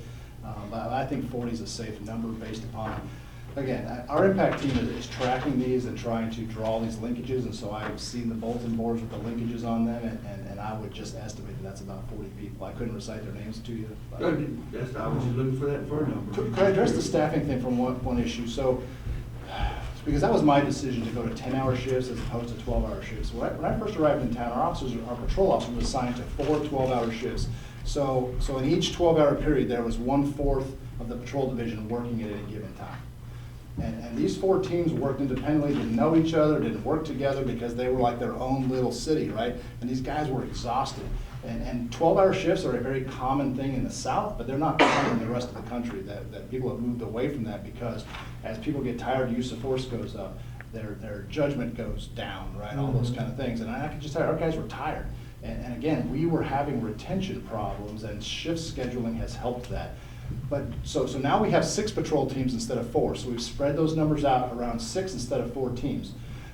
But during that 9 p.m. to 2 a.m. period, we have 2 of those 6 teams working at any given time, which is more than when we used to have a 4th. Now we have a 1/3 of the patrol division working from 9 p.m. to 2 a.m., which would be our peak hours. So although the teams themselves are a little thinner, the overlap period is actually fatter than when we work 12-hour shifts, if that makes sense. The other advantage of our current scheduling system is it gives us a training day per officer per month as part of their schedule. We were previously training people on overtime. We would bring them in on a day off and say, so these guys are working 12-hour shifts and then come working an 8-hour training day. And now we've included the training day as part of their normal scheduling so that that's just part of what they do. So I think that's helped tremendously. Does that help answer your question without Yes, giving away the yeah, farm? very much so. Very much so. That's where we're at. I have a couple other questions. I know that mental illness is something that you guys have to deal with, which it shouldn't be your job. We need, Pineland, we need everybody's help for that. When someone is called and someone with mental illness and a police officer has to deal with them, I know that could take away an hour, 2 hours from them patrolling somewhere else. Do you have any suggestions on how you could coordinate with Pineland or with the hospital or with someone who can be? I do. So the amount of mentally ill people that officers deal with is unbelievable. Like at least one a day that we're dealing with a person in crisis, right? A lot of people that are mentally ill are able to control with medication, counseling, therapy, those kind of things. But But unfortunately, again, I think Ms. Paulette's an expert in this area. I am. People who can control their mental illness with medication oftentimes don't like the way it makes them feel, or they decide that they are better and they don't need to take their medication. And getting off of some of these psychotropic medications, you will crash hard if you just stop them, right? And so our officers are put in a position of dealing with people, first from a public safety standpoint. And I want to be very clear that mentally ill people are not dangerous to the community as a whole. Individual people in crisis sometimes can be a danger because they're not even sure what's happening around them. They're seeing delusions, or they're paranoid, or whatever. We also know that a lot of people self-medicate with street drugs to numb themselves to their own mental illness. That's just a really unfortunate, but there's a ton of co-occurrence between substance abuse and mental health problems, okay? So the real problem is at the state level and even at the federal level, that there's not enough resource on the back end. So we'll take a mentally ill person to the hospital, they'll get help, but there's no place for them to go. And that's not a mental hospital, right? So there's no bed for them to go to, and so it's frustrating for the hospital. It's frustrating for EMS. It's frustrating for our officers. So here's what we're doing immediately to try, in the immediate time, to try to fix that. We had a former officer who worked for us for a few years who decided that her calling was more in the mental health world. And so she left and became a licensed professional counselor. And so she can sign a 1013 order through her training and education, which would allow her to hold people involuntarily for mental health problems. We've talked to her about coming back as a police officer. Now, we don't have funding to hire a mental health worker, but what we do have funding is for an open police officer position and to hire a mental health worker who is also a police officer into that position. So we're doing that right now. And she can, as a police officer, she can still sign the 1013. She can, and she could arrest them if that was appropriate. So she's going to be a fully functioning police officer who's going to be our coordinator for all those things, mental health. She can be the person who spends her time with the person in crisis. She can make those relationships with the hospital and with Pineland and with these groups that can help so that we can find a way to address it. I'll tell you straight up and in public that I don't think that's the police department's role, but there's nobody else stepping up to take care of that, and our guys need the relief, and so we're going to use that position to try to affect some positive change. Because let's face it, when people are, if you've ever had somebody in your family who's mentally ill, when they're in crisis, they're in danger. And we need to, that's part of our mission, right, is to try to protect life. And so that's how we're going to try, in the immediate sense, to try to address that problem. You guys are doing a fantastic job of dealing with all of it. Yeah, and I think that, and this, I want to be clear, but law enforcement is getting the bill to handle a lot of societal issues, and we're dumping it all on our law enforcement officers. And I say this all of the time, don't put your back to blue sign up unless you really want to back the blue. And that means that we have to give you guys the resources, how creative they need to be in order for you to be able to better serve. And so that has to be a key to our understanding of how do we get our law enforcement the resources that they need, but at the same time, we have to look creatively as to how we're able to keep the entire community safe. And so what we're seeing in this new time period, especially 2020, mental health is a major issue. It is. Mental health is a major issue that's putting a lot of people in dangerous situations. So Chief, thank you for having the foresight to be able to do that. We thank you for that. And again, we appreciate all the work that you and your guys are doing. One more. John got more questions. Okay, go ahead. Intel, I know you guys work closely with BN, with the SO, and Georgia Southern. My brother's a deputy, and I know of some deputies who are, either they're paid by the sheriff's office, but they're attached to the DEA, or they're paid by the DEA, but they work with the sheriff's office. We have a few like that, am I right, or have? We currently do not have anybody assigned to an outside task force. Gotcha. Well, they were telling me that if the SO has a guy, a deputy, that's being paid for, or is kind of attached to the DEA, we make a big bust, $100,000, we get half that money. Yeah, there is a profit sharing on seizures done at the federal level. When we were part of the, what was the anti-crime team that was here for a long time? I can't remember the name of it. Anyway, when we were part of that, there was a federal component to that, and so we do have a seizure account or an account where monies have been forfeited, and then, yeah, there is a cut that goes to the agencies that are involved in that. So. And we say, the gangs, they're obviously not stuck inside the city limits. I know they're out there too, and you guys are totally sharing intel. It could be better. We're not withholding any information from anybody, but I think that can always be better, right? We can always Yes. try to do better at that job. One of our detectives is sort of our coordinator for that liaison piece. And honestly, he's focused mostly with Atlanta and Savannah, trying to compare names and see who's traveling through and those kind of things. And that's the next thing I was gonna ask. I don't know where we're at with the sheriff's office as far as sharing intel. I know that there's good, these guys all have worked together for 20 years. They all know each other, they can pick up the phone and call them. How much formal information sharing is going on specific to the gang issue, I can't answer that right now, but I hope it's happening. But it is happening. It should be. All All right, Mr. Penn. John, don't want to cut you off, but I wanted to add a couple of things. Go ahead, yes, sir. I just want to say, as far as personnel is concerned, during the budget process, Chief did ask for, I think, 3 people. 2 of them were law enforcement. He wanted a sergeant, he wanted and another investigator. And I think the other person was a dispatcher. Those were in the budget until we had to finalize the budget. And then when we had to use so much money out of fund balance, those personnel requests were not honored, okay? I did not recommend them to you. But those kinds of decisions aren't just done in a vacuum. And when we look at the department is a well-staffed department. A couple of things that are really important to me for police, and I'm gonna just simply say the entire organization. It is just really critical, and y'all have done some of these things, but it's gonna become even more important as we move forward. We've implemented the pay plan. That's important. And so I got here in July, you implemented that in July of last year. And then you gave increases in January and July this year, even during the pandemic.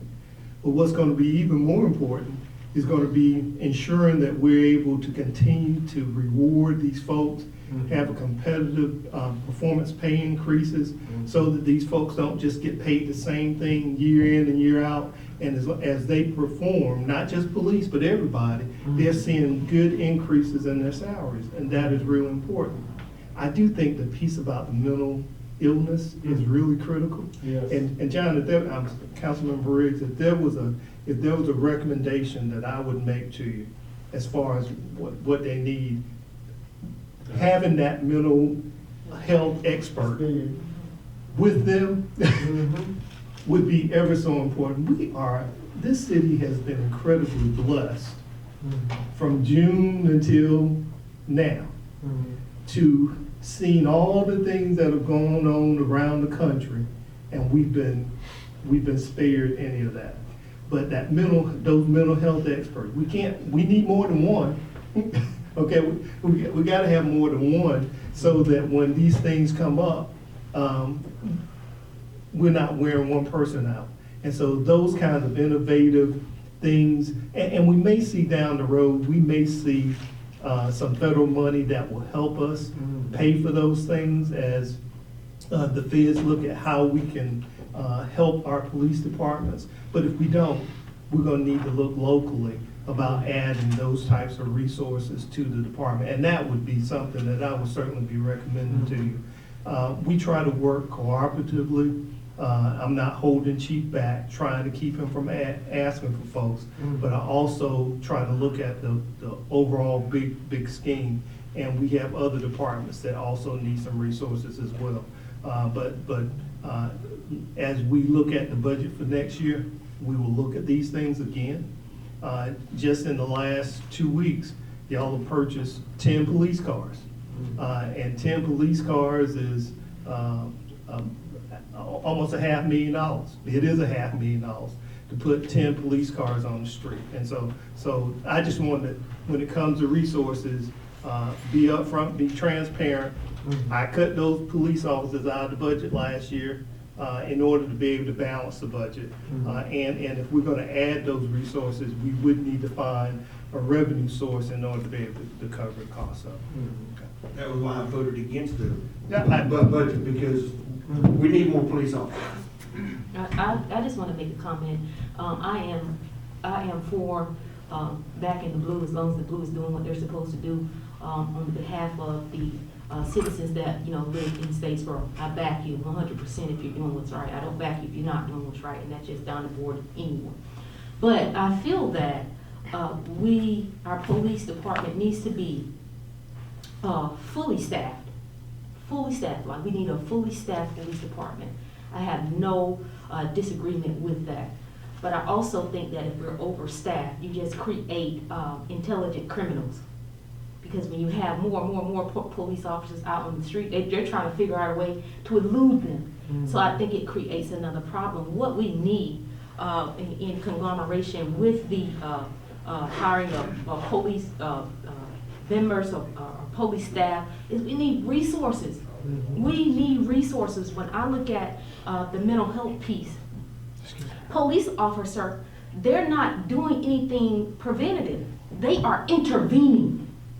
And when these individuals are 10, 13, they go to a crisis stabilization unit.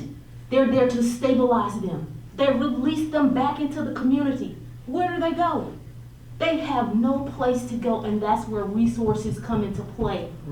We need adequate resources, or we're going to be doing this over and over and over and over again. When it comes to gang violence, we need active programs to lure some of these kids, some of the youth, to positive outlets instead of ganging up with someone who's making them feel important.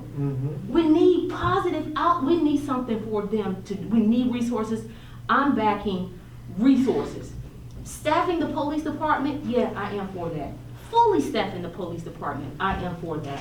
But just put all of our resources into the police department, or all of our funding into the police department when we have other areas that we need to be focusing on as well. I'm not with that. I'm just really not with that. We need resources. And Chief, I'll back you, because I think you're doing an excellent job. I really do. I back you. But we need more resources within the community. And this is not something that I am hearing. This is something that I know. I drive through District 2 and see the resources that we need. I am actively involved in the community, and we need these resources. Very imperative that we get these resources. Else we'll be here next year talking about the same thing. And I'm about getting the job done, not just, you know. Yeah, I think we all agree that we want to see crime go down in our community. We want to see safe. And let's be thankful that we're seeing almost 20% decrease in crime. So that's something that we need to celebrate. But like Chief said, you know, we want to have a day where we have no crime in our community, period. But Councilwoman Shades, I do agree with the fact that we're going to have to start putting more resources back into the community.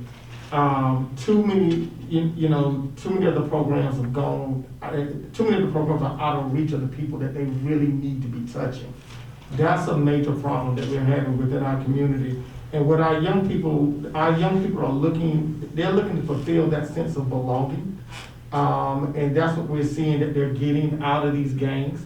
Like I said, you know, the Miss Adas of the world is being replaced with, you know, individuals that's leaders in gangs within our community. And we cannot turn a blind eye to that. So as we're talking about revitalizing the parks within the inner city core, we got to also talk about work with our rec department to say, hey, bring some of those football games that these kids are playing in, bring that back to these parks, so that those kids can walk from their houses, and if they're not playing, they can at least watch. Whenever you leave that void, and we've left a void within our community. We took out, you know, the only way that they can go swimming, they got to go all the way out to Mill Creek. The only way that they can play football, they got to go all the way out to Mill Creek, and it's not like we have a public transportation system.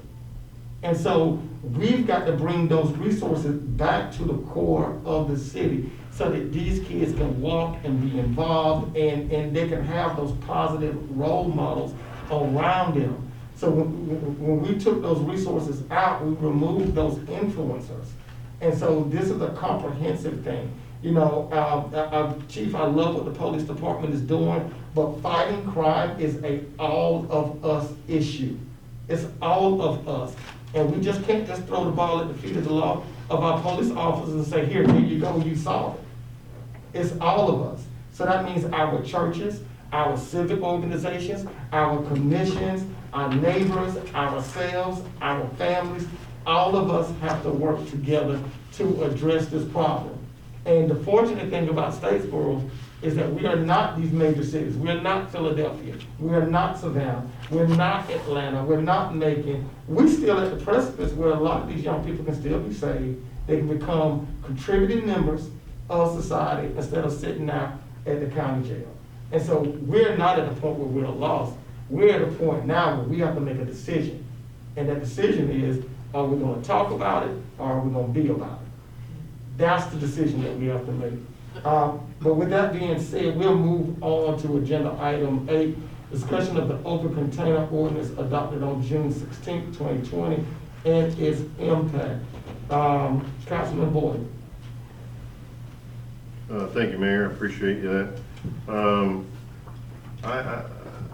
I've lived downtown for darn near 13 years now, actually more than 13 years now that I do the math.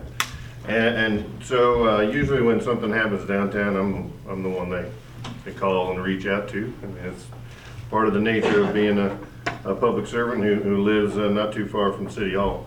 That being said, we've just had some issues downtown, whether it be gun violence, guns shooting off, or just trash. And I've had the owners of the restaurants and the especially the loft apartments reach out to me with a concern about what's going on late at night, specifically after 11 p.m.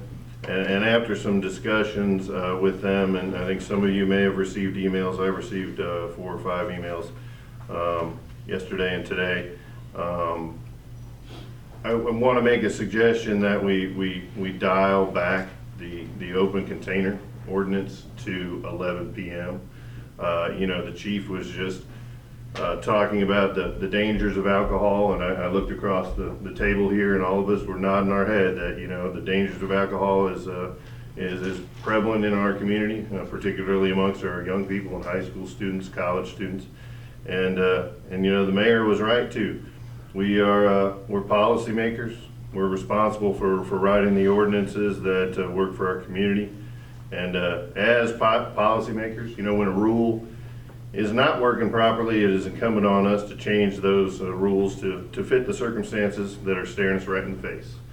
And I mean, I'll read a little bit from one of the emails. There have been three occasions where gunfires have been fired late at night, and this is right across the street from the post office.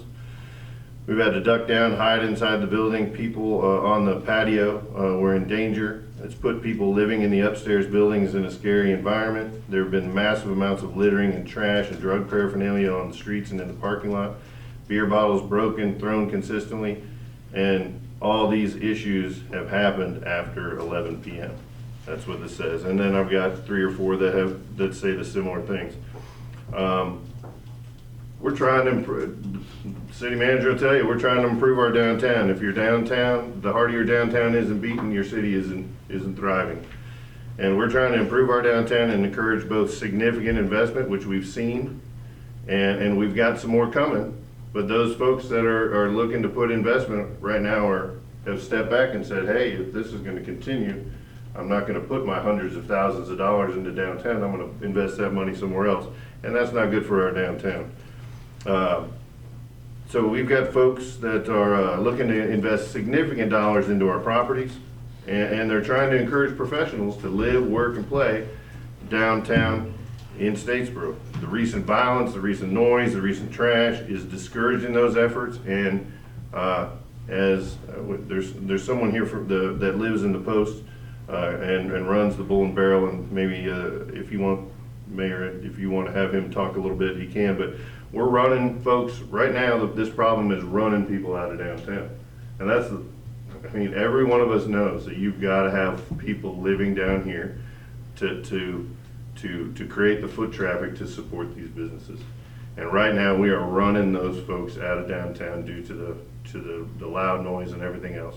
So my recommendation, and we can discuss this, and then I'll make a motion to do so, but I'd like to dial that, and I've spoken to 4 of the 5 establishments downtown, and they've all agreed that after 11 o'clock, there's not that many people buying beers and roaming around downtown that aren't causing problems. So they've all said, hey, 11 o'clock would be a reasonable time to cut off open container downtown. Now, this isn't going to change any other rule aside from just carrying a beer in a plastic cup and wandering through downtown. Because let's face it, our downtown is not River Street. We don't have tons of businesses that are open at 1 o'clock in the morning. This is not a party district at 1 o'clock in the morning like it is on River Street. We're a little bit more like Broughton Street. Everything kind of closes down at 11. And then the professionals that live in these places, deserve to have a nice, quiet place to go to sleep. And so, that being said, I'm open to some discussion, but I will say, or I will make a motion that we move that time back to 11 p.m. Again, we talk about giving the police officers the resources they need. Well, when 20 people are standing around in the city parking lot drinking beer at 12:30 in the morning, we need the police to be able to say, hey, shoo, put that beer down and you need to go home. Because it's causing the investments that we have in downtown to be less desirable, and it's running off potential investors and residents. And that is the exact opposite of what we need in our downtown. So I'm open to discussion at this point. Well, I just have one comment, because I did receive some of those emails, and I'm in support of a thriving downtown. And I concur with Phil.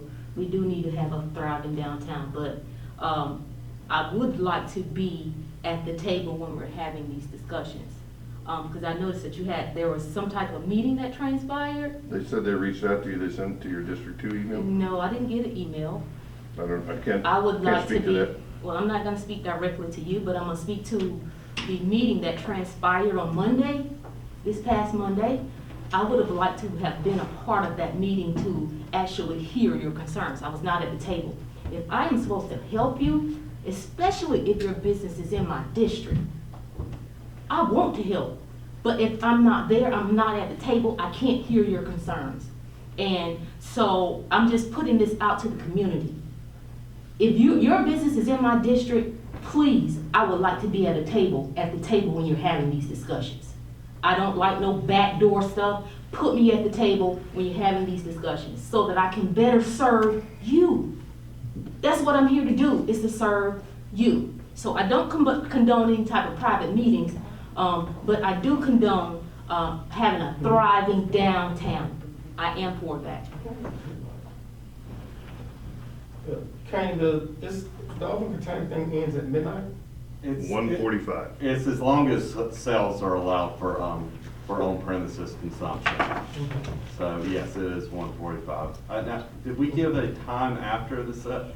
We did. We gave it 30 minutes. Is that correct, Councilman? I mean, you said as long as the place is open, they can wander around downtown with beer.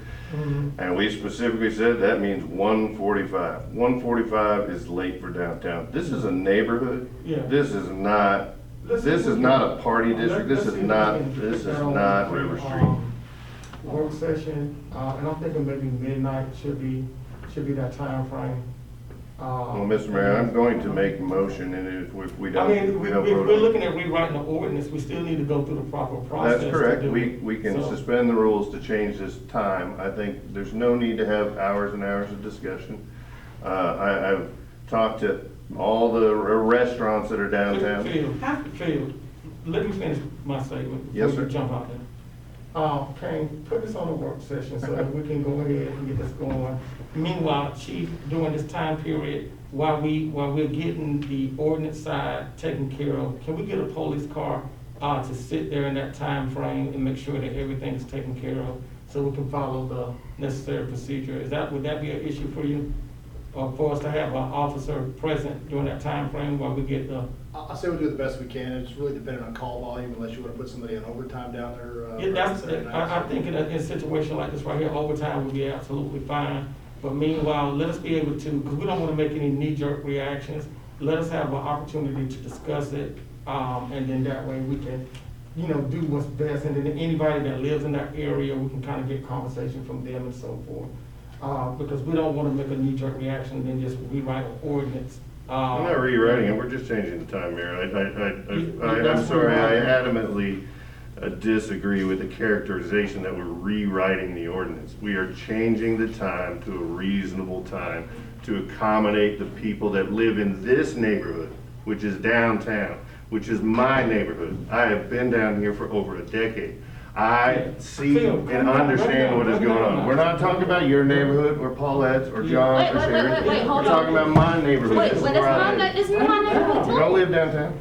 This is downtown. That's different. Councilwoman Shavers, don't engage him. We're gonna bring it down and we're gonna have some respect and civility. If this whole entire election season has not taught us anything, we gotta start being more civil to each other. And we're gonna speak with respect. We're gonna follow the procedure that we all agreed upon.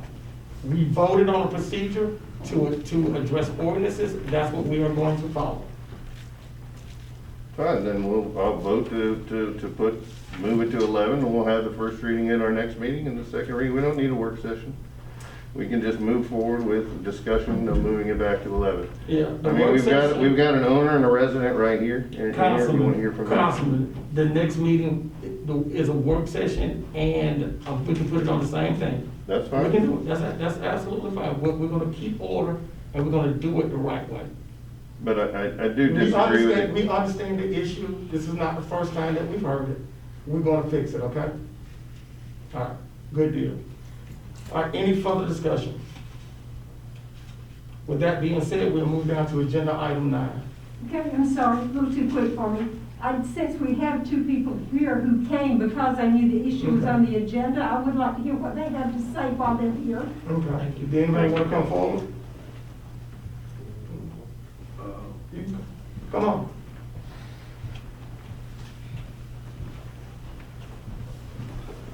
My name's John Adam. I'm the general manager of Bull and Barrel. Basically, so we've been open for about 4 months now, and we have seen a consistent problem, and it's usually after 11 on Saturdays, where there's just large crowds, and there's just lots of bottles being thrown, broken, parking lot parties, things like that. And the only thing it does is just kind of creates like an uncertain environment for our guests and for the residents. I also live downtown above the post, so I see things that are happening during operation hours, and also since we close at, at 11 or 12 or whatever, I'm still up a couple hours after work because I'm still kind of going from work. So I am privy to seeing a lot of activity going on. After, usually on Mondays or Tuesdays, we'll have one of our maintenance guys come and help us during property, and he'll pick up, so much trash. There's trash in the streets, there's broken bottles, there's paraphernalia, things like that. We've had guests that feel unsafe walking to their cars during service. We had guests have to run in the restaurant during service last Saturday. Our first weekend, or maybe it was our second weekend open, there was gunshots in the parking lot where these bullets struck the building. I had employees walking out to their cars twice now that have had to run back in because of gun activity. And our employees, we're responsible for the safety of our staff and our employees and our guests. So that's just where our concerns are, is that when I've got a 17-year-old busboy running in fear for his life back into our restaurant, that's when I see that, I want something to kind of happen to kind of resolve some of this activity. And that's the main thing. And all this does happen after 11 p.m. So that's usually when it happens. It's not happening before or anything like that. It's usually 11 p.m. and after, that's just kind of what I've noticed, what I've seen. When we have had to call the police, they've been very prompt, and they've been there. We had to call them last weekend because of the activity, and I called them, and literally 2 minutes later, there was like 6 officers outside. So we definitely appreciate the support from all that. But like I said, we're just trying to want a community or an environment where we can thrive, where it's safe for our people that are living there, for the people that are working in the downtown development area, And then just for guests that are wanting to come and experience downtown, we're trying to bring a food scene and a culture back to this area that, from my understanding, hasn't been in a while. So this is just something that's kind of helped prevent our progress in some areas. And at the end of the day, I just want my staff and my guests to feel safe when they're leaving their work, you know, and we do escort people out to their cars. I do it personally, and some of the other people at the restaurant do as well, because the safety of our staff and our guests are very, very important to us. And likewise with the residents of the building as well, because like I said, I do live there as well, and I've lived there for about 2 years. And it just seems like the last 8 months, 6 months maybe, it's gotten worse, and it's usually 1 weekend a month where it's extreme, where there's like hundreds of people on the street or in the parking lot. It's not necessarily every Friday night or every Saturday night, but there is like 1 weekend a month where there are a lot of people out there. Yeah. So, you know, like I said, I'm just speaking on things that I've seen, because I live there, I work there, I'm there a lot. Okay. And this is just kind of my experiences and what I've seen and what I've witnessed firsthand, and what my guests and what my employees have witnessed. And like I said, I just want a safe environment for my staff and for my guests to come and enjoy their evening, and for them to experience what we're trying to do and what we're trying to show to the Statesboro market. Okay, thank you, and we really appreciate it. We'll definitely make sure we do all we can to make sure you, your guests, and your staff feel safe. Meanwhile, to address it immediately, we want to get an officer to come out, be stationed there during that time period. You said on Saturdays? That's when you're seeing it? Yeah, it's usually Saturdays, yeah. Saturdays, okay, so Chief, if we can be on top of that, it'd be great. That's an immediate remedy that we can do. Policy-wise, we'll get together and follow the necessary steps to help you guys out. But meanwhile, any communication, any conversation that you would like to have, just let us know. No, absolutely, and a couple detectives have reached out to me and have really gone above and beyond to have that open level of communication with me, so I do appreciate that. Yeah. And so we've been working together for a little bit, and just kind of, you know, like I said, they've reached out and been very helpful. All right, thank you, and this is only gonna cost a steak, so don't worry about it. Thank All you. right, thank you, you have a good one. Thank you. All right, any further discussion? Did you have another guest who wanted to speak who came to Is the anybody house? else? I think he's good. Okay. All right, Thanks. thank you. All right, so we'll move down to agenda item 9, which is other business from city council. Is there any other business from city council? I do. Yep, go ahead, John. I was asked about 2 weeks ago, why I am so adamant about more police officers and ending violence and shots fired. And they said, why are you just so adamant about this? And I said, well, first of all, I've lived in the same house since I was 5 years old, in Woodlawn, right across the street from George Southern. In 1988, when I started at Georgia Southern, we had 6,000 students. When I graduated years later, we had 16,000 students. It had doubled in 6 years. Yeah. In '89, I walked from my house in Woodlawn all the way to Paulson Stadium and watched us beat SF Austin. Anyway, and then the next year, I walked the same route to go see us beat somebody else. National championships, 2 of them. I always felt safe walking around anywhere in Statesboro, even on Johnson Street, because I know everybody. I went to high school with them. Yeah. Our apartment complexes, I don't feel safe. I would not go out to Park Place after dark. And I appraise out there. I mean, I work out there. I go by there at least every 6 months, and I get to see what's going on out there. There was one shooting at the Vault where I believe there was 50 shots fired. Does that sound right, Chief? It was a gunfight for sure. It was a gunfight for sure. That means that if there was 2 shooters then, both of them would have had to have shot all their bullets and then reloaded and shot again. I don't want to go to that party. I don't want to send my child to live there and go to a party like that. We need to do something about this. I'm here for any open discussion, but number one, we need more police officers on the beat. If there's a shooting down here, shots fired in front of the Bull and Barrel, and 6 patrol cars converge on that, who's left to look on my side of town? I'm concerned about my my district, we need more police officers. That's the way I feel. Thank you. Thank you, John. All right, any further discussion by council? All right. Seeing that there's none, we'll go to city manager comments. Any comments from the city manager? No, sir. All right. Good job. We've already taken care of Mr. Lee. All right, and so we'll move down to agenda item 12, consideration of a motion to enter into executive session to discuss personnel matters, real estate, and/or potential litigation in accordance with OCGA 50-14-3B. Is there a need for executive session? No, sir. Good job. All right. All right, and then we'll move down to agenda item 13, which is consideration of a motion to. Mr. So Mayor, moved. I'm sorry, I'm a little slow again, you went too fast for me. I just wanted to, you probably already know, but I wanted to share that staff has agreed to make our agenda, which is of course public and published in advance. But now this agenda with notes on it about what passed, what didn't, is going to be available publicly like the day after. Because we've had folks reaching out saying, I want to know what's going on, but I don't have 2 hours to sit and watch the meeting to know, or to wait for the paper to come out. So I'm really pleased that staff is going to work with, to get this available on our website and on the Facebook page so people can look the day after. Clarify for me if I'm saying it wrong, Mr. Penny. Is that That's what right? Leo. I was just gonna ask, isn't that included in our minutes? Yeah, but what happens? You're talking a quicker Minutes are turnaround? Available the next day. Yeah, but You're just talking a quicker turnaround? yeah, but No, what, just an act, go ahead, Mr. Penny. what happens is, after every meeting, we create an action agenda. The city clerk prepares an action agenda for our staff.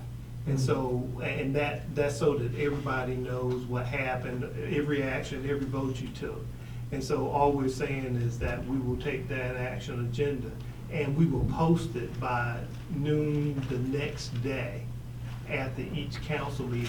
And it's not going in the minutes at all, but if someone wants to see you pass the anti-discrimination, they can look at it and they can see what that action was. Okay. And we will do that, so someone won't have to sit and watch the whole videotape if they like. We've been doing, The basics is some clip notes. yeah, city clerk has been preparing the action agenda for however long she's been city clerk, because I asked her to do that because for our staff, it's just good information, but we can make it available to the public as well.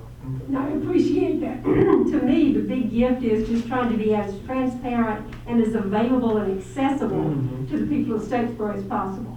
So I appreciate staff being willing to make that available. Thank you. Thank you. Thank you. And everybody get out and vote today if you haven't voted already. Absolutely. Wear your mask. I'm dragging this out. Already made the motion. Consider, you made a motion? Second. Second, all those in favor? Aye. All right, y'all take care and have a blessed day, So Statesboro. when I got an email, any title, any title would have business. I kind of blacked out. Yeah, no, yeah, no, yeah, no, yeah, no, yeah, no, yeah, no,